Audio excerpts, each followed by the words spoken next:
On the following day, Paul went in with us to James, and all the elders were present. After greeting them, he related one by one the things that God had done among the Gentiles through his ministry.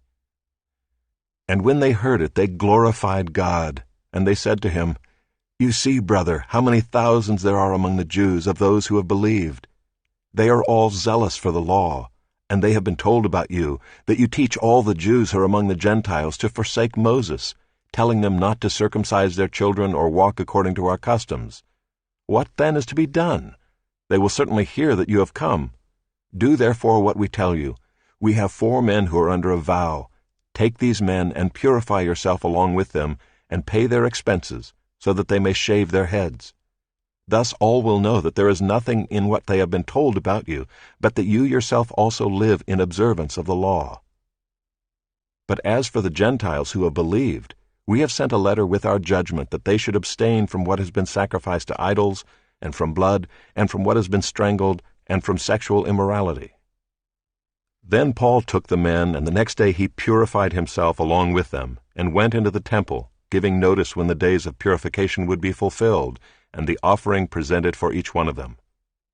When the 7 days were almost completed, the Jews from Asia, seeing him in the temple, stirred up the whole crowd and laid hands on him, crying out, "Men of Israel, help! This is the man who is teaching everyone everywhere against the people and the law and this place. Moreover, he even brought Greeks into the temple and has defiled this holy place." For they had previously seen Trophimus the Ephesian with him in the city, and they supposed that Paul had brought him into the temple. Then all the city was stirred up, and the people ran together. They seized Paul and dragged him out of the temple, and at once the gates were shut.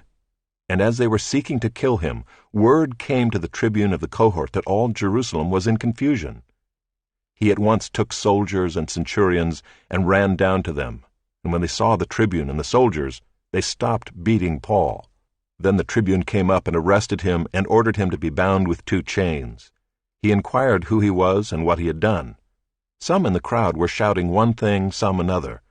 And as he could not learn the facts because of the uproar, he ordered him to be brought into the barracks. And when he came to the steps, he was actually carried by the soldiers because of the violence of the crowd, for the mob of the people followed, crying out, "Away with him!"